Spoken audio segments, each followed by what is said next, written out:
ngayon ang curriculum for lifelong learning. Ano nga ba ang curriculum for lifelong learning? Yan ang ating tatalakayin sa araw na ito. Simulan ng ating formal diskusyon, meron muna akong katanungan. Ang katanungan ko, what is lifelong learning? Any idea?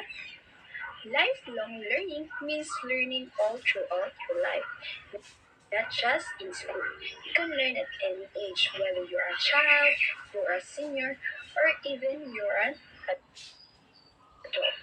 Learning can happen everywhere.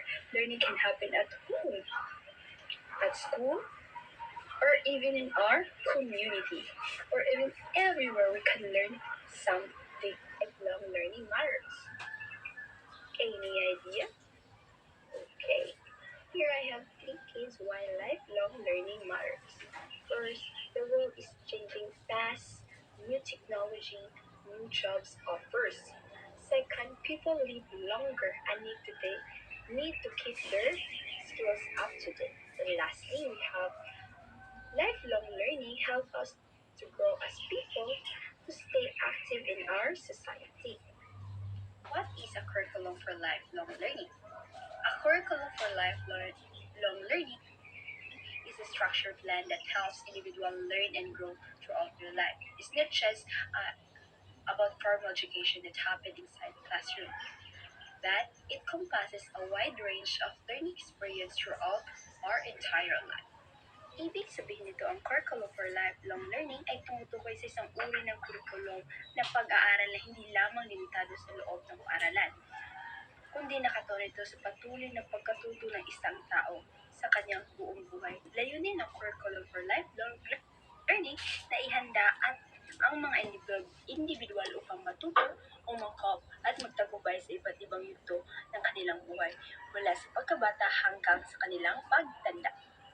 Merong mga katangian ng curriculum for lifelong learning. Ang una, flexible adaptable. Ang flexible at adaptable ay maaaring pagduwing depende sa edad ang pangailangan o konteksto ng isang tao. Halimbawa ito, kabataan, matatanda, at professional. Ang pangalawa ay holistic. Ang holistic ay sumasaklaw hindi lang sa akademikong pagkatuto kundi pati sa social, emotional, digital, at life skill. Ang interdisciplinary naman ay pinagsama-samang ang kalaman mula sa iba't ibang larangan upang makabuo ng isang makabuluhang pagkatuto. Ang susunod naman ay ang learner-centered.